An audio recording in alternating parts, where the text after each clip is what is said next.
பாஜக உருவாக்கி இருக்கக்கூடிய லேட்டஸ்ட் பிளான் தான் இந்த தொகுதி மறுசீரமைப்பு. தொகுதி மறுசீரமைப்பு அநீதிக்கு எதிராக நாம் நடத்திட்டு இருக்கிறது போராட்டம் இல்லை, போர். போர்கள் ஒன்றும் தமிழ்நாட்டுக்கு புதுசு இல்லை. முதல்ல சமூக நீதி போர். இடஒதுக்கீட்டுக்கு ஆபத்து வந்தப்போ இந்திய அரசியலமைப்பு சட்டத்தை முதல்ல திருத்த வச்சது தமிழ்நாடு தான்.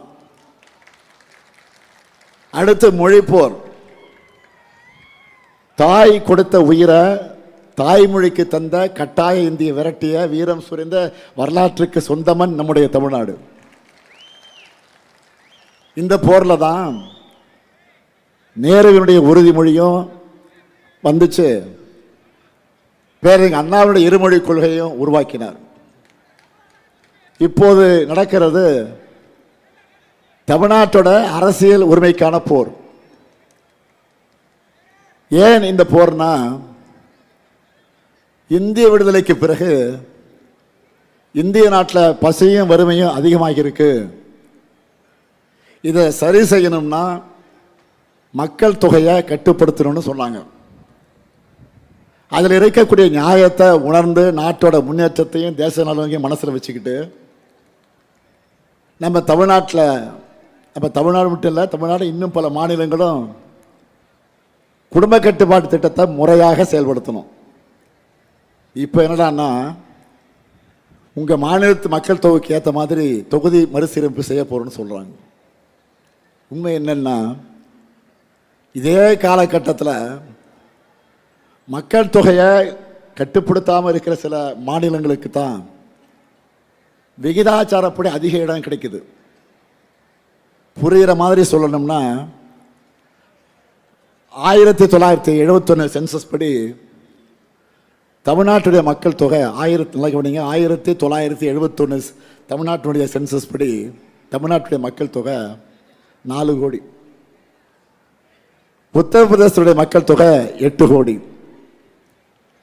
இன்னைக்கு தமிழ்நாட்டுடைய மக்கள் தொகை 8 கோடி. ஆனால் உத்தரப்பிரதேசோட மக்கள் தொகை 20 கோடிக்கு மேல் இருக்குன்னு சொல்கிறாங்க.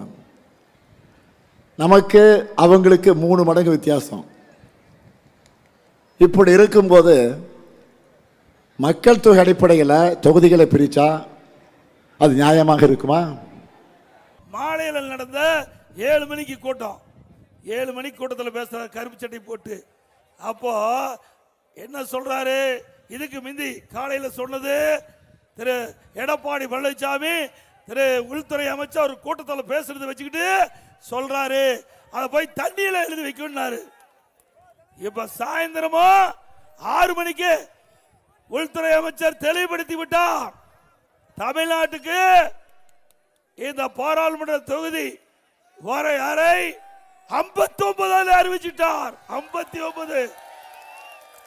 நீ தமிழ்நாட்டுடைய எம்பி 59. ஏற்கனவே பாராளுமன்ற சதவீதம் இப்ப இருக்கிறது 7.18. 7.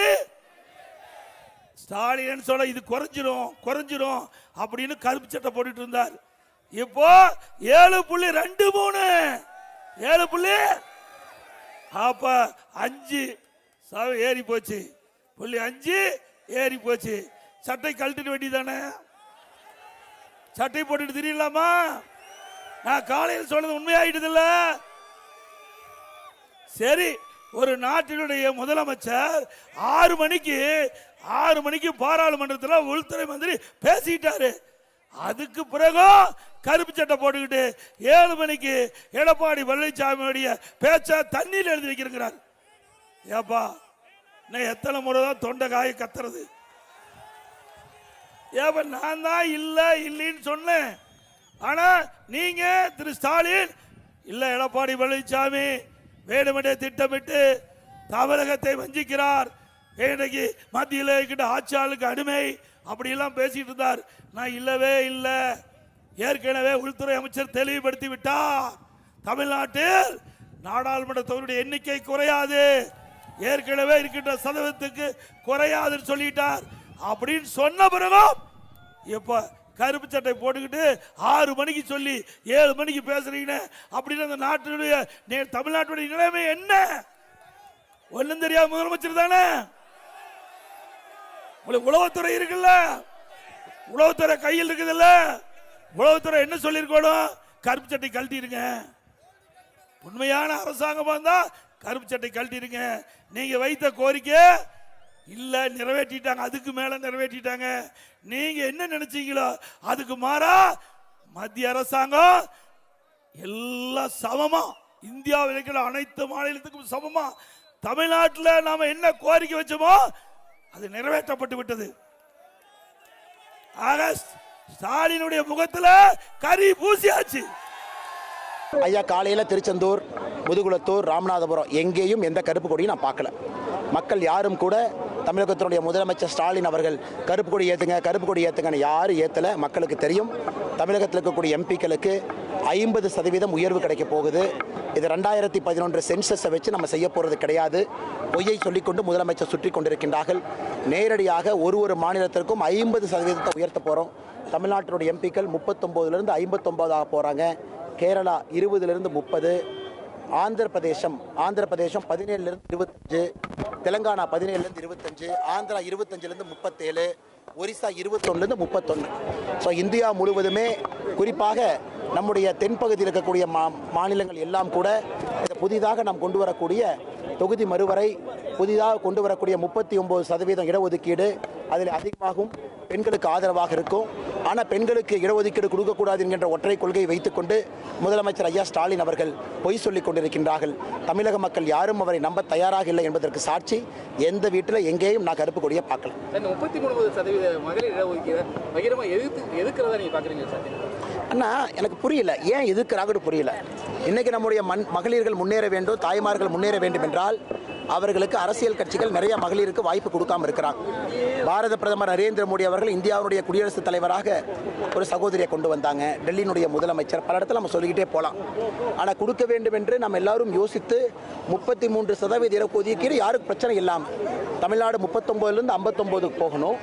59ல் 1/3 19 நம்முடைய சகோதரிகளுக்கு இடஒதுக்கீடு கொடுக்கணும்னு நம்ம முடிவு செய்த பிறகு கூட இதை எதிர்க்கக்கூடிய திராவிட முன்னேற்ற கழகத்தினுடைய நிலைப்பாடு நாம் என்னவென்று சொல்ல இது ஒரு தவறான நிலைப்பாடு. தொகுதி மறுவரையறை எதிர்த்து திமுக சார்பில் கருப்பு கொடி ஆர்ப்பாட்டம் தேர்தல் நேரத்தில் அறிவிச்சு பார்க்கிறேன். இல்லை, இது மிக தவறான ஒன்று, ஜனநாயகத்திற்கு எதிரான ஒன்று. திமுகவிடமிருந்து வேறு எதையும் நம்ம எதிர்பார்க்க முடியாது. சுதந்திர தினத்தையே கருப்பு தினமா கொண்டாடுன கூட்டம் அந்த கூட்டம். ஆனா ஒரு முக்கியமான ஒரு மறுவரை எந்த விதத்திலும் அது தென்பகுதியை பாதிக்காது என்று உள்துறை அமைச்சரும் சொல்லிட்டாங்க, பிரதம அமைச்சரும் சொல்லிட்டாங்க. நான் கேட்கிறேன், முதலமைச்சர் எதுக்கு உணர்வுபூர்வமான பிரச்சனைகள், அதாவது தொகுதி மறுவரை, இந்தி திணிப்பு, SIR, புதிய கல்விக் கொள்கை, இதுல எதுவுமே பிரச்சனை இல்லாததெல்லாம் பிரச்சனையா இருக்கிறதா கொண்டு வச்சுக்கிட்டு அதை எதிர்த்து ஒரு அட்டக்கத்தியை வச்சு போராடிக்கிட்டே இருப்பார். 60ல் உள்ள திமுகவை பார்ப்பார். ஆமா, 60ல் எதிர்கட்சியா இருந்தது. அந்த 60 திமுகவை தான் நாங்க இப்ப பார்க்க போறோம். ஒரு பிரச்சனை இல்லை.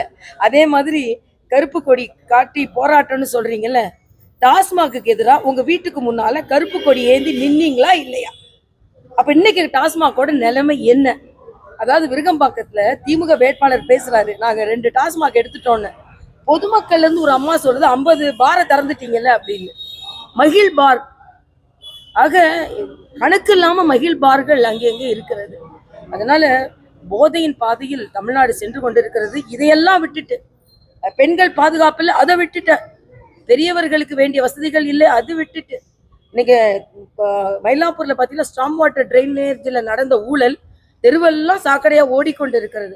அதையெல்லாம் கண்டுக்காம பெண்கள் பாதுகாப்பு இல்லை, இதையெல்லாம் விட்டுட்டு இன்னைக்கு தொகுதி மறுவரைய பிடிச்சிருக்காரு. ஆக என்னைக்கெல்லாம் அவங்க தோல்வி பயம் இருக்கிறதோ அதை மறைப்பதற்காக உடனே வேறு ஏதாவது ஒன்றை பிடிச்சி, அதாவது எதிரி வடக்கில் இருந்துதான் வருவார்கள். ராகுல் காந்தியை சொல்றீங்களா, சோனியா காந்தியை சொல்றீங்களா? எந்த எதிரி வடக்குல இருந்து வர்றாருன்னு சொல்றீங்க? அதே மாதிரி தமிழர்களின் உணர்வை பாதுகாப்பதுன்னா, இலங்கையில தமிழர்கள் கொல்லப்பட்டார்கள் இல்லை, இப்ப இங்க நீங்க ஆட்சி, மத்தியில உங்க கூட்டணி ஆட்சி தானே, ஏதாவது நீங்க செஞ்சீங்களா? அதனால சும்மா உணர்வுபூர்வமாக மக்களை ஏமாற்றிக் கொண்டே இருப்பதில் அர்த்தமில்லை. முதலமைச்சர் எது செய்தாலும் அது இன்னைக்கு நாடகம். அவரோட ஒட்டுமொத்தமான மோசமான ஆட்சியை மறைப்பதற்கு இன்னைக்கு அவர் எடுத்து இருக்கிற ஆயுதம் மறுசீரமைப்பு என்பதுதான் எனது கருத்து. திமுக பொறுத்த வரைக்கும் எந்த ஒரு சட்டத்தை கொண்டு வந்தாலும் அதுக்கு எதிர்ப்பு தெரிய வைக்கிறாங்க. ஏன்னா அவங்களால பண்ண முடியாதது இன்னைக்கு சென்ட்ரல் கவர்மெண்ட் பண்ணிட்டு இருக்காங்க. இந்த சட்டம் கொண்டு வந்ததுனால திமுக மட்டும்தான் பாதிப்பு இருக்கா? இந்தியா முழுவதும் வேற எங்கேயாவது இதுக்கு போராட்டம் நடத்துறாங்களா? அப்போ திமுகக்கு மட்டும் என்ன பிரச்சனை இருக்கு நான் கேட்குறேன். திமுகக்கு மட்டும் ஏன் பிரச்சனை இருக்கு? மற்ற மாநிலத்தில் போராட்டம் நடத்துறாங்களா? எதிர்ப்பு தெரிய வைக்கிறாங்களா? இல்ல. அப்போ இதுல தெளிவாக தெரியுது அவங்க அரசியல் மட்டும்தான் பண்றாங்க. தோல்வி பயம் அவங்களுக்கு எப்பவும் வந்துச்சு.